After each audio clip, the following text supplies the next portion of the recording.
Hello கணேஷுங்களா sir? உங்களுக்கு நாளைக்கு தான் அப்பாயின்மெண்ட்டு. சிட்டியிலே நம்பர் 1 டாக்டர் தான். Token number 1 Siva. பொண்டாட்டியா சார் அவ? ராட்சசி.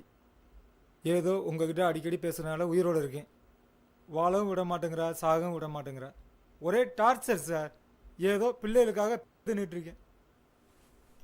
கூழ் ரொம்ப சண்டை வந்துச்சுன்னா எனக்கு ஒரு ஃபோனை போடுங்க. 2 பேரும் போய் சரவணமுள்ள கூழா 2 தயிர் வடை சாப்பிட்டு வருவோம். நாய் குலைக்கிறதுன்னு சொல்லி விடுவீங்களா? நாய் இல்லை சார், பேய், டெவில் டெவில்.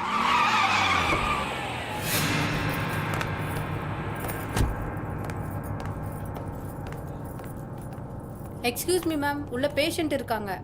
அடி செருப்பால மூடிக்கிட்டு உட்காருடி. யோ, என்ன நெஞ்செழுத்த இருந்தா இங்க வந்து உட்காந்துக்கிட்டு இருப்ப? உமன்ஸ் கிளப்ல ஃபேர்வெல்னு அவ புருஷனை கூட்டு வந்து சீன் காட்டிட்டு இருக்கா. 10 நிமிஷம் என் கூட வந்துட்டு போறதுக்கு வலிக்குதா? சாந்தி, இங்க பார், இது ஹாஸ்பிட்டல். பேஷண்ட்லாம் இங்க இருக்காங்க. டாக்டர், நான் வேணா கொஞ்ச நேரம் வெளில இருக்கட்டுமா? ப்ளீஸ் கொஞ்சம் உட்காருங்க. யோ உட்காரியா? டேய் உட்காருடானா. டேய், உனக்கு என்னடா ப்ராப்ளம்? ஒய்ஃபுக்கு எனக்கும் ஒத்து வரல, அதான் டிப்ரெஷன். என்ன பிரஷன்?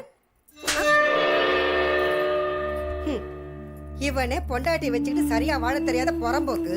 இவங்கிட்ட நீ ட்ரீட்மெண்ட்டுக்கு வந்திருக்கியா? கிழிஞ்சது. சாந்தி, போடா, போய் பொண்டாட்டி காலில் விழுந்து மன்னிப்பு கேட்டுட்டு அவ கூட ஒழுங்கா கொடுத்த நடத்துற வழியை பாரு. போடா போடானா. சாந்தி, பொறுமைக்கு ஒரு ஆள உண்டு. ஆஸ்பத்திரியில் அவமானப்படுத்த நினைக்கிறியா? யாரால வந்துச்சு இந்த ஹாஸ்பிட்டல்? அவ்வளவு என் பணம். இன்னைக்கு நீ காலாட்டிக்கிட்டு கன்சல்டிங் பண்ணிக்கிட்டு இருக்கனா அவ்வளவு என் பைசா. அத்தனையும் மறந்துட்டு இப்ப நன்றி இல்லாம உட்கார்ந்துட்டு இருக்க பாத்தியா? இதுக்கு நீ இன்னும் அனுபவிப்ப.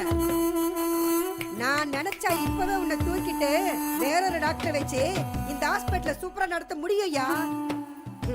நாம 2 பேரும் பிரியறதுக்கு குழந்தை இல்லைங்கிற ஒரே காரணம் போதும். டைவர்ஸ்.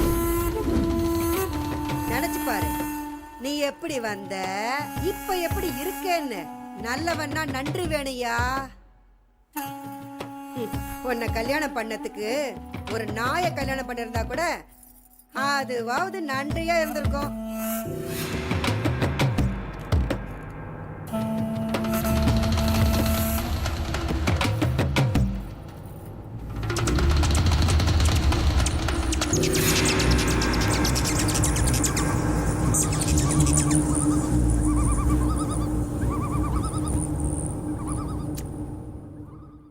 சிட்டியில் நம்பர் 1 டாக்டராக இருக்கேன்.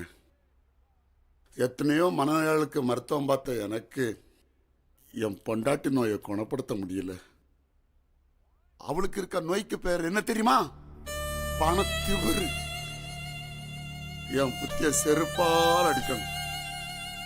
கஷ்டப்பட்டு ஸ்காலர்ஷிப்ல படிச்ச என்னுடைய படிப்பை எங்க அம்மா அப்பா பேச்ச கேட்டு வெறும் பணத்துக்காக அடமானம் வச்சு என்ன மாதிரி ஒரு படிச்ச ஏழை இவ்வளவு மாதிரி ஒரு பணக்காரட்டு வேலை போறது காலங்காலமா கண்ணுக்கு தெரிஞ்ச ஒரு கள்ள வியாபாரமா இது நடந்துட்டு இருக்கு.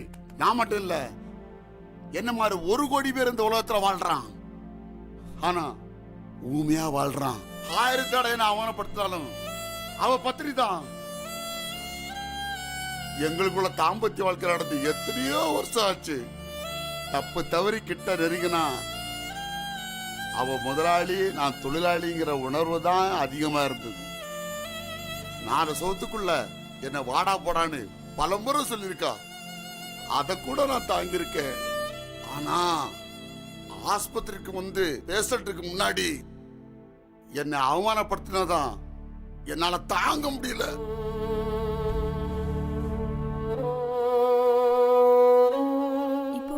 எங்க இருக்காங்க? எத்தனையோ ராத்திரி என்ன தூங்கடாம பண்ணல. அதான் அவளை நான் நிம்மதியா தூங்க வச்சுட்டேன். அவளை போற பார்க்கணுமா? அவளை போற பார்க்கணுமா? அவளை போற பார்க்கணுமா? அவளை போற பார்க்கணுமா? அவளை போற பார்க்கணுமா? அவளை போற பார்க்கணுமா? நல்லா பாத்துக்க. பாக்குறியா?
யாரால வந்து இந்த ஆஸ்பத்திரி? அவ்வளவு ஏன் பணம்?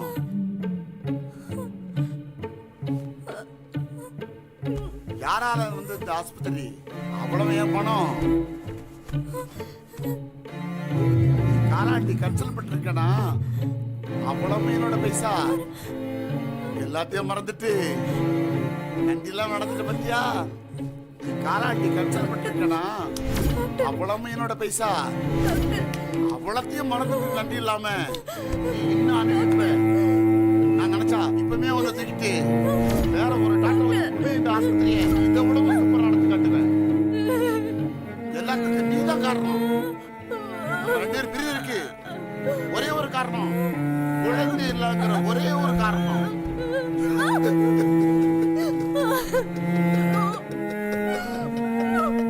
நான் நினைச்சா இப்பவே ஒரு தூக்கிட்டு வேற ஒரு டாக்டரை வச்சு ஆஸ்பத்திரி நடத்த முடியும்.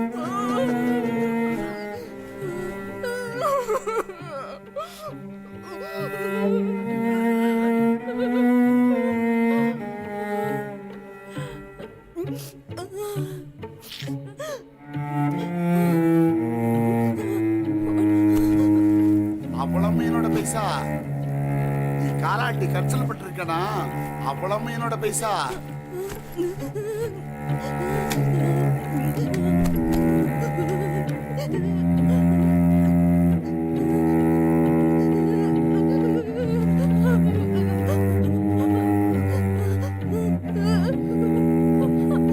Hello, police station.